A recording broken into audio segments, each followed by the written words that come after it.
Hi, my name is Shelby Dhalla-Kim. I'm a passion coach, and this is Firestart Chat.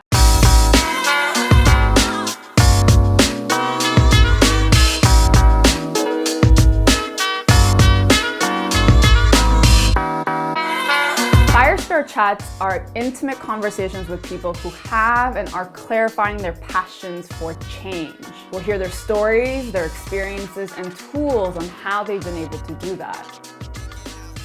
I'm excited to be speaking with Amanda Armstrong, Canadian social entrepreneur, career coach, sales coach, and motivational speaker based in Nairobi, Kenya. Her life purpose is to create a ripple effect of impact globally. And she does this by coaching women, youth, impact professionals, businesses, and organizations, and by running a student scholarship program in Kenya. Please join me in listening to Amanda's stories of career transitions and practical tools on how she has been able to pivot and also transform pain into passion for change. Hi, Amanda. Hi, Shilbs. So nice to see you. You too. Okay, so as a way to start, can you tell us about your work and what you do? Yes, of course. I am a social impact entrepreneur. I'm also a career coach, a sales and small business coach, and a motivational speaker. And my life purpose is to create a ripple effect of impact all around the world. And I do this by working with other amazing impact professionals to help them land their dream jobs, to help them land their dream clients, and to help them build wildly successful careers with impact. And I also am very passionate about children and education and sustainable solutions to poverty. So I also run a student scholarship program in Kenya, where I currently live. And I'm based here, and we run a student scholarship program to provide access to education for amazing children and youth here in Kenya. All right. And I know that to get to this clarity of this incredible purpose and work that you do globally, there's been many points in your life which you call career transitions. And so take us back to as far back as you'd like or as recent as you'd like on one of these turning points or transitions in your career, and tell us what was happening, what did you do, and what were some tools you used to help you make that transition? Sure. I think the first career transition that I almost forget about is the fact that I went to business school. I went to business school. I studied business and entrepreneurship, and I went the opposite direction of all of my classmates. And I went into the nonprofit, international development, social impact world. So this was the first real transition from working as like a babysitter and a camp counselor and, little first-time jobs into the nonprofit world, the international development world, the social impact, social entrepreneurship world. So that would be the first career transition I had. And then the second career transition was I moved a little bit outside of the traditional nonprofit and the traditional social impact industry. And I moved into social enterprise and social entrepreneurship, which is all about using business for good and that space in between the nonprofit and the for-profit world. So those were my two main career transitions. And you asked what tools I used, or sorry, well, yeah, sorry. I know I asked you a bunch of questions. Actually, can we pause there to ask you, what was it like for you to go the opposite direction from your classmates? I mean, I'm proud to be an outlier. I am very, very proud to be an outlier and to go the opposite direction of my peers, my friends, everyone I grew up with. At the time, it was definitely very challenging because my business school provided a lot of resources and support and career advice specifically related to landing a job in the corporate world.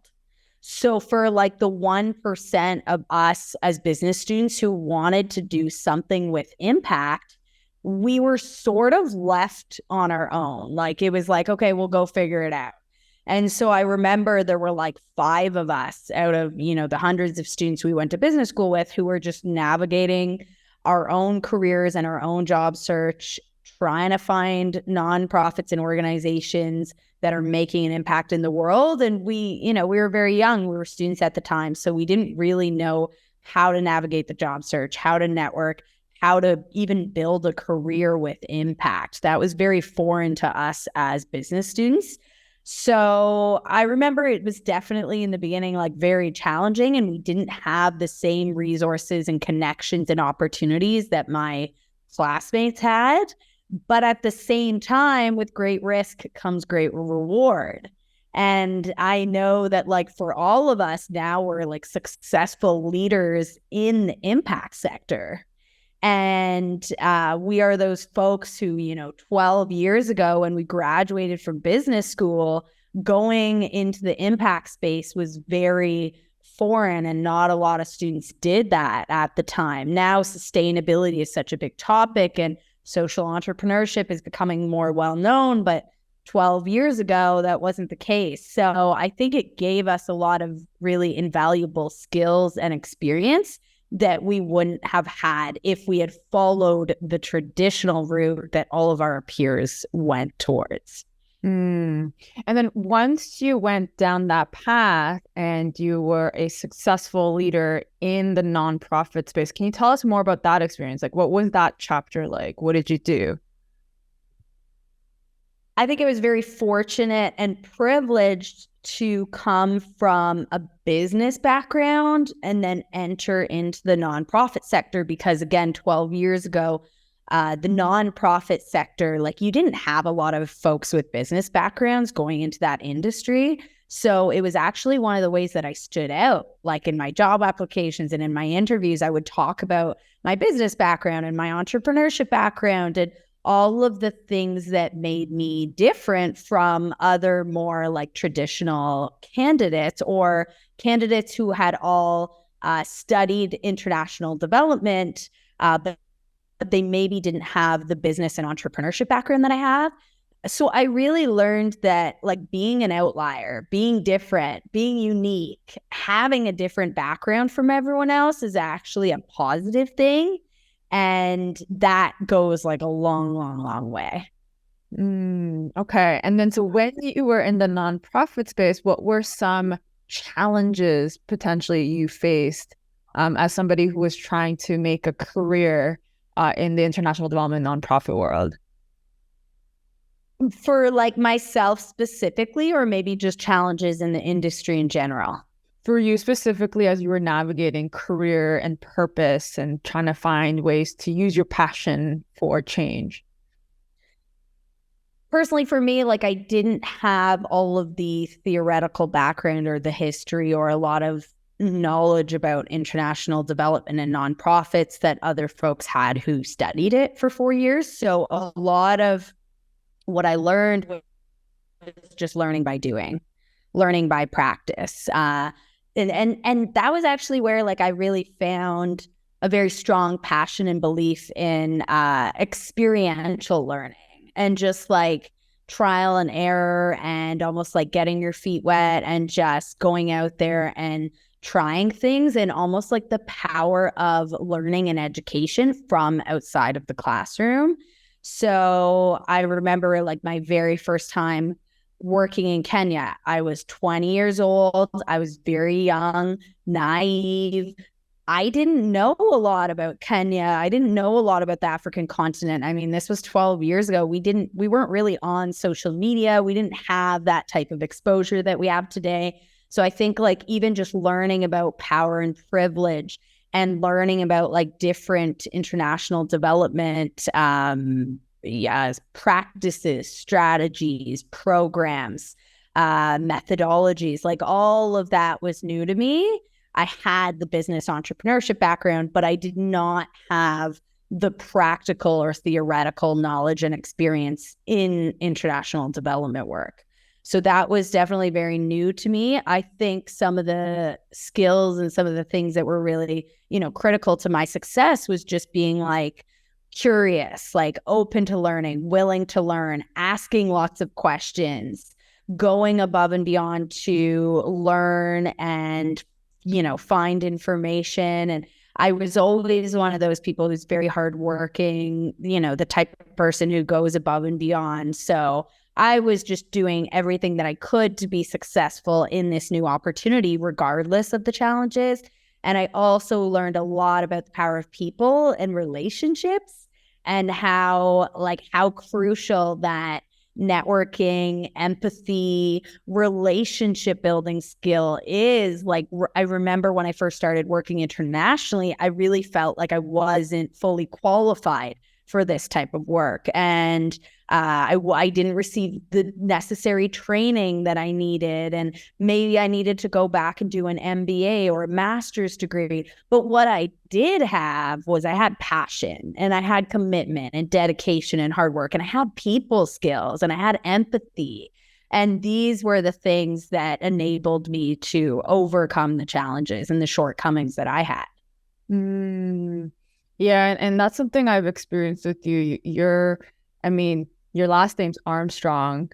Your conviction and your confidence in who you are, but also your values, really, I see the ways that they shape your practice as well. And also you mentioned power and privilege and being curious.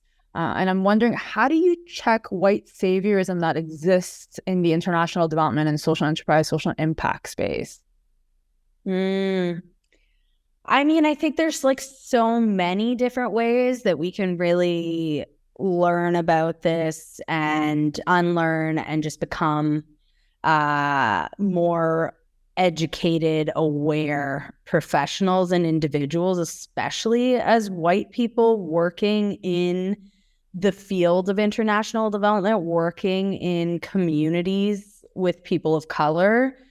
I think that early on in my career in international development, this wasn't that much of a topic. We did have a little bit of training on it, but there wasn't the same type of resources that exist today. We didn't have as many podcasts or conversations on the topic of white saviorism. I think that obviously now today, there's so many resources. So for myself, I've worked with Sylvie in the past around diversity and inclusion. I worked with another coach on the topic of diversity and inclusion. I read a lot of books. I follow a lot of podcasts. I follow a lot of professionals of color and people that talk about white saviorism. There's a great Instagram account called No White Saviors on Instagram. So I just do my very best to immerse myself in these resources so that I can learn as much as I can and become a better professional. Early on, before this was such a big topic, I would say, in the media and in social media, I really feel that the way I learned about this topic was through building relationships. Oh, am I frozen? Are you frozen? Can you hear me? So the image is frozen, but I can hear you. Okay, cool. Yeah. Okay, we're back. So I think in the early days, 12 years ago, when I first started working in international development, how I really learned more about the topic of white saviorism and privilege and that just the entire topic of that, I feel like I really gained a lot of awareness just through personal and professional relationships with local Kenyan people. I think there is nothing more valuable or important than as a white professional or an international development professional than actually building authentic, genuine relationships with the local people and getting to know them, their life, their culture, their challenges. Spending time with these people, I really feel was for me the most pivotal component of how I learned about white saviorism and how I learned about income inequality and race and all of the, different facets of this topic. I think just by, being friends with these people and, immersing myself in the culture. On the flip side of that, you will have white professionals and foreigners and expats who come to Kenya or come to developing countries in this industry, and they literally just stay in their bubble and in their circle of foreigners and expats and white people. And I think that, that's the difference between the two types of professionals. And I don't feel like you will ever fully be able to learn about the culture and the country and how things work here unless you fully immerse yourself and, are open to building really meaningful, genuine relationships with the local people. Yeah, and it's through also relations that we can check our power and privileges and understand how those dynamics might show up too, as opposed to being siloed and reading books on it. And I have a question which is also around, so now, you've been working in international development in the social impact space, doing a lot of inner work as well, as you're talking about this. And then at some point you pivoted to the tech world. To me, that's such a massive transition. So I'm wondering what was going on? What made you decide to jump into a different industry? At the time, I felt, and I know that a lot of people feel this who have worked in the nonprofit international development sector. There were a couple different things. Like, for one, there was the organization I worked with, there just wasn't a lot of opportunities for growth. It was a very small grassroots organization. I learned a lot. I grew a lot. I had an incredible experience. But, at sometimes things come to an end and you enter a new chapter. So that was part of it for me. There was just limited opportunities for growth within my current organization. The second thing that I think drove me to go explore for-profit side of things in the startup world was sometimes like a lack of innovation, a lack of results, a lack of fast-paced environment. And I think I was just eager to work in an organization that was really making moves and making big impact. And I didn't see that within the small grassroots org I was working for. We were actually almost like shrinking in a way.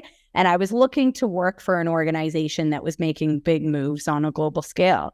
And so that was, those were a couple components. I had always had a passion for social entrepreneurship. So I was never going to give up my values of doing something that's making an impact in the world. I just wanted to explore the startup scene, the tech scene, and the for-profit side of things. And I'm really happy I did, because now I've had these experiences in the nonprofit world, in the for-profit world. And now, as a social impact entrepreneur, I am able to take the best of both worlds and take, the good from both sides. So yeah, that was a little bit about why I ventured off into the startup scene. But were you not scared? Like, for me, I would think, I don't know if I have the credentials, my imposter syndrome would come up, going from nonprofit to a tech startup. Did any of that show up for you at the time? I don't remember feeling that. No, I don't. And I don't know why. I think maybe it's just coming from a place of privilege. Maybe it's just that I had I felt since high school and in university, like I was an overachiever. I worked really hard and I did do well in school. And so I think, and again, maybe part of that is privilege. Maybe part of that is just, genuine hard work. But I don't remember. I think I'd been through the job search like so many times that I wasn't like really nervous or concerned about pivoting and transitioning. And also, I don't know. I can't remember like what was going through my mind at that time. But I think just for me, like when it comes to any type of opportunity, I really do feel that like my passion and my hard work will always trump any type of like challenge. So regardless of it, I'm passionate about this and I'm hardworking and I'll do whatever it takes to to find a job in the startup world. And I really leveraged like my superpowers, networking, building relationships. And it wasn't easy. Don't get me wrong. I was job searching for probably 6 months or so. I can't remember how long it took me, but it was not like I just got job offers overnight. It took time. It took months. But I think because I had been through the job search so many times already that I wasn't that afraid, and I was able to get some good interviews and offers. I still received rejection just like everyone else. But growth mindset, you can learn anything you need to learn. You can become good at anything you need to, become good at. And I always sort of think I had that mindset. And at this startup, you became one of the top salespeople. Yeah. What do you think helped you become a successful salesperson? Yeah, great question. And it's really important to note that like this, accomplishment, one of the proudest accomplishments in my life, it's not just like happened. I was put on a performance improvement plan. Like I had 3 months where I was not hitting my targets, and there were 3 of us, myself and 2 other women. All 3 of us were put on a performance improvement plan where we had additional training, and we were put on a script that we had to read almost to a T because we were not performing. We were not hitting our targets. We were not doing very well. So like my first year working in sales, I wasn't doing that well. I was average, if not like a low performer. And then after the performance improvement plan, I start to really take off as a sales professional. The other thing to note is that some organizations, like they're rewarding different things. So you might be like, for example, for me, I was really good at the quality component. I was really good at building meaningful relationships and, always very honest, empathetic relationships with integrity. But my volume, like the quantity of calls I was making every day and the quantity of money I was bringing in, was not always as high as other people. But the customers I brought in and the partnerships I brought in with schools and daycares were long-term, solid, strong relationships. And my employer was rewarding people based on like numbers and quantity and money versus rewarding people like myself based on, how long-term is this relationship? How ethical is this relationship? And other components of the partnership.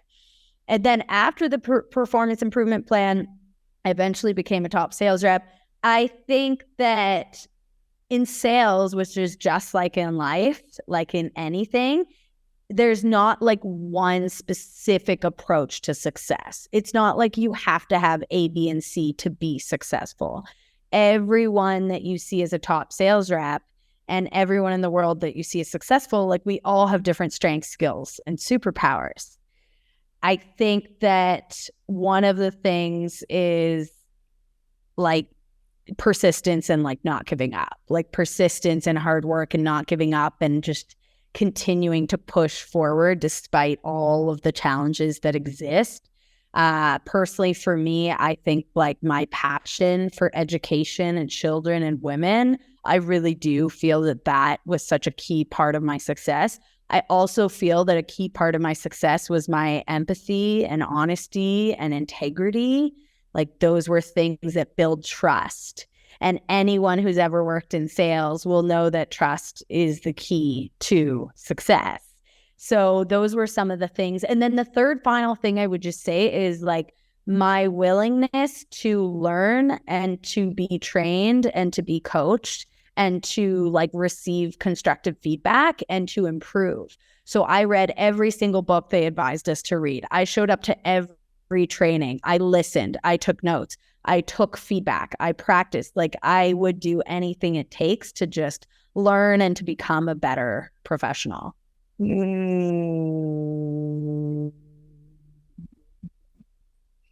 I know so for you, right? You cultivate this values-based practice, as you were saying. I'm using my words here, but I see the ways that you do that, right? Honesty, building trust, and also being committed to your passions around education for youth and women. And I know one of the things that you offer is supporting people with imposter syndrome, because as much as we can be passionate about something, as much as we can be good at something, or maybe there's a curiosity in some of our skills for growth, sometimes that imposter syndrome really gets in the way. So what tips can you give people who might be experiencing that in this moment? This is like so common. I mean, it's something every single one of us faces, and something I teach. So the first thing I would say is focus on what you have, not on what you don't have. So it's easy to be like, well, I don't have 5+ years of experience in the nonprofit world, or I don't know how to use Microsoft Excel, or I don't have experience in marketing. It's really easy to focus on like our weaknesses or our areas of improvements or all the things we don't have. But if we can really like focus on all of the incredible skills and experiences and lived experience and, you know, soft skills, hard skills, if we can really focus on all of the incredible things that we do have to offer, then that is one great way to really build confidence. The second thing is our mindset. Like, there's growth mindset and a fixed mindset. So a fixed mindset is, I'm not good at math and I'll never be good at math. I'm not good at public speaking and I'll never be good at public speaking. Whereas a growth mindset is, I'm not good at public speaking yet, but I'm going to I'm going to sign up for a Toastmasters club. I'm going to hire a public speaking coach. I'm going to sign up for public speaking opportunities, and I'm going to practice until I achieve this goal and accomplish this goal. So I think just knowing like no one's perfect, no one has everything. We've all got strengths and areas of improvement. Just focus on what you're good at, like focus on what you do have, and know the growth mindset piece. Know that you can learn anything, you can become good at anything as long as you're dedicated to that, right? And so that's what I would say. I would say those are probably the two top things. Another thing you can do is surround yourself with other confident people. So surround yourself with other confident people who you admire, people who you look up to, people who you want to become, because that saying, we become the 5 people that we spend the most time with, that's very true. So if you start surrounding yourself with people who are very confident to overcome challenges despite imposter syndrome, then you're going to also become that type of person. Speaking of growth mindset, you really exhibited that as you were also launching your career coaching, sales coaching, public speaking business, because from the tech startup, you transitioned. Another big transition in your life. Can you tell us more what was happening with that transition? Of course. That transition was not planned. I was not prepared. Long story short, I was working at the tech startup in the daycare, early childhood education industry for 3.5 years. I was the top sales rep. I was just my career was taking off and skyrocketing, and I wasn't slowing down, and I loved my job, and I worked with the most amazing women in the world every day.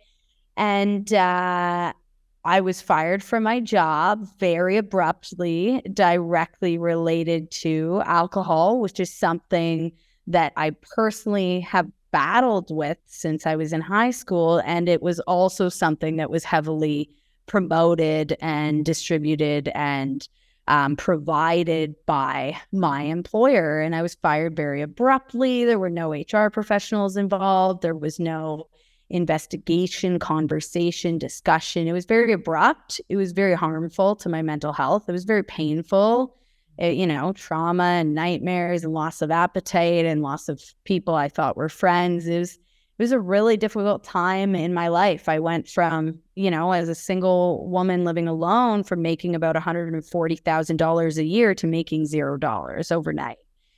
And so it was a really difficult transition. But it was also at the same time like this massive blessing in disguise and this sign from the universe of like, Amanda, this is your time to go pursue your dream of being a social impact entrepreneur and being a career coach full time. And so, yeah, it was, in the moment, whenever we're going through these like really difficult, really terrible, really challenging times, it's the hardest thing in the world. But I always just tried to stay focused on like the blessings in disguise, the lessons learned, and where I'm going next.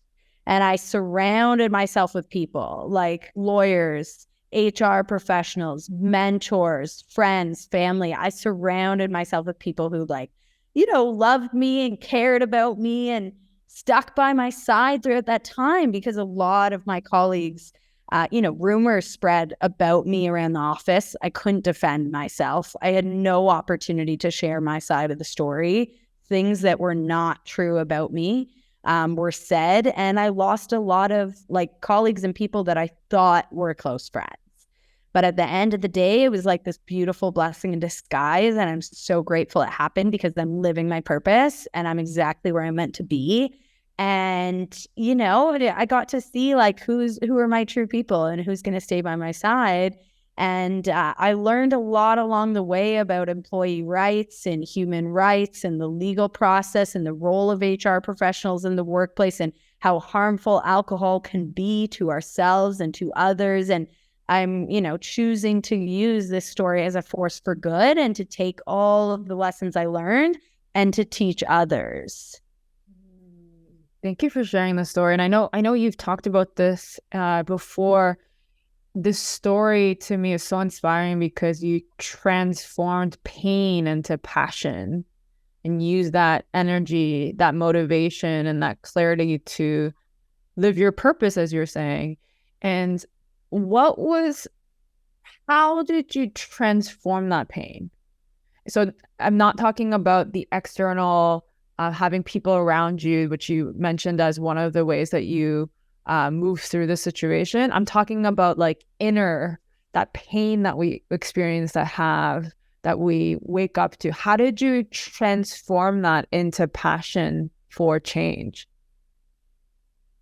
I think there's sort of two options when we experience something really painful. The first option is, which is where it was at the time, is I'm angry, I'm upset, and I want to get justice, and I want to take it out on my employer.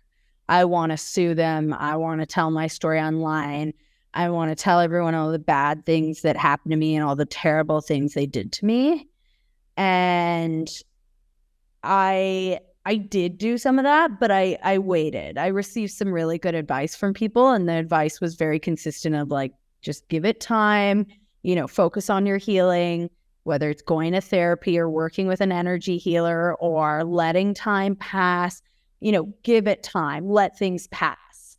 And instead of giving all of your time and energy to these people that hurt you and caused so much pain and betrayal and disrespect to you, instead, you have a choice to move forward and focus on your goals and spend your time and energy on positive, healthy things. And so while I still, want justice for sure, I mean, karma, I think karma, karma is a thing. And that's sort of, I think the best sort of revenge for anyone is just let karma do its work. I still want to, speak up and tell my story and tell the truth about everything that happened. At the same time, I think it's sometimes healthier or maybe all the time healthier to make sure that we are spending our time and energy not on the people who did us wrong and betrayed us and caused these terrible things, but to spend our time and energy focused on our future and the next chapter and where we want to go and how can we make an impact with this.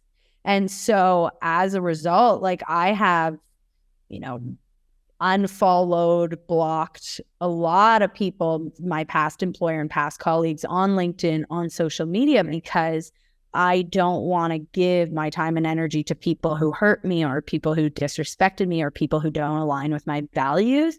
Instead, I want to move forward and work with women and youth to help educate them about, employee rights and human rights, and to help educate them on, through and navigating through these difficult situations. So you use this very, very painful and difficult situation and saw learnings there that you can use for this new chapter, which is not new anymore for you. So what does it feel like to be living in your purpose? Like, how would you describe that? The word that comes to mind is definitely like freedom. Yeah, freedom. I think freedom to be yourself, freedom to do your work on your terms based on your values, not on your employer's. Like, I just feel my whole life and my whole career, which probably resonates with a lot of other people, there were always things being done by my employers that I did not agree with. There were always things being done that I was like, this is not honest. This is not ethical. This is not how I would do things. This is not up to my standards, to my values. And so I think like working for yourself and for me that, living my true purpose means working for myself, and being a social impact entrepreneur is like working on my own terms based on my values. That's one of the reasons I don't have investors. I'm not looking for investors. I don't ever want investors because I don't ever want to have someone telling me what I should do with my business if it doesn't align with my values. And so I feel like, freedom, purpose. I don't know how else to describe it, but obviously there's a lot of joy and there's a lot of passion there. And I think that it is a journey. So, I would say I'm still in like the early stages of figuring it all out, but that's really going to take off. And I'm happy. I feel free. I'm happy. I feel like I'm living my life, my schedule, my work on my own terms. I can do whatever I want at any point in time. And that's like, that's like true freedom right there. Felt that. Oof. Okay. And I know financial freedom is next on your list of goals. And I'm wondering, how are you tackling that or addressing that? Yes, I love talking about this. So here's how I've sort of figured out in the past, I would say it's pretty recent, like the past couple of years, how to achieve a goal, how to achieve a big goal. One of the big goals, which I was working towards for a long time, was finding love and finding my partner and finding my husband. And that was something I have battled with my whole life. I've been single. I've been a single, independent woman, and I had very low self-worth, and I experienced a lot of narcissistic abuse, and I dated a lot of just low value men and people who were not matching what I was giving. I was a people pleaser. I was giving more than I was receiving. So anyway, after this long journey, 10 years, I would say 10 plus years, I finally found my partner and fell in love, and, he's my future husband. So how I achieve that goal, which is exactly how I'm going to achieve my financial freedom goal and pay off $30,000 in debt, is I like fully immerse myself in that goal. And I focus my time, money, and energy on that goal. So that means in the morning when I wake up, I start with a meditation about that goal. I pick a meditation related to that goal. So last year it was love, now it's money. And then I listen to podcasts all about that goal. So I'm listening to a great podcast called Financial Feminist right now. So I'm listening to a podcast. I'm going to read books about money. I'm going to journal my intentions and my affirmations all about money. I'm going to talk about money and financial freedom. I'm going to surround myself with books, podcasts, thoughts, professionals, everything to do with money and financial freedom. And every week, when I think about like my top 3 goals for the week, my number 1 goal is always money and financial freedom. So that's how I really like achieve these goals, is just like fully immersing myself and pick one goal and focus on that goal every day. You know, it's not going to be every second of the day, but in the morning, at night, what you listen to, what you watch. I watched an amazing documentary on Netflix about money. I will watch, read, and listen to anything about money because I am just, you know, that's what you do when you're working towards a goal. You really want to like surround yourself with as many professionals as possible, the right professionals related to that goal.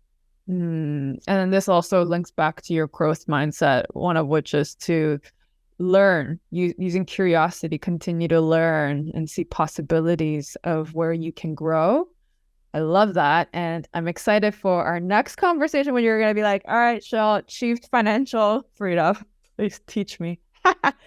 Well, thank you so much for this conversation today. I so appreciate you. And I know you've had many transitions in your life. And I will say, I feel like this current chapter of your life, as you mentioned the word freedom, I experience that in you and from you and when I'm with you.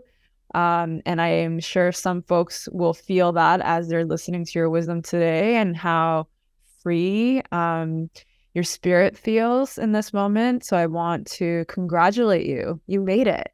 You made it. Thank you. And you just reminded me actually of one thing related to freedom, is when we talk about like finding our purpose, right?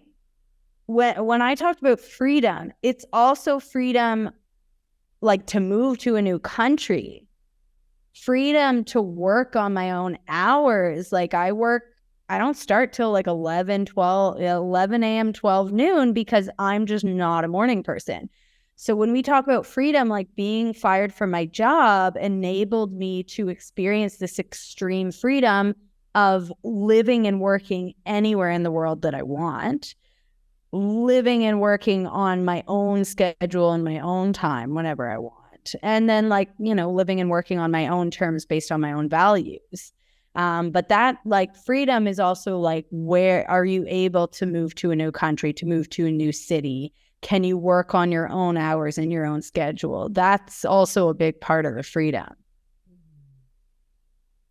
Well, thank you so much for sharing how you got to this point where you can feel that sort of freedom. Thank you for watching. If you're interested in exploring your passion, check out my website, shilby.com. Like and subscribe, and we'll see you next time on Firestart Chat.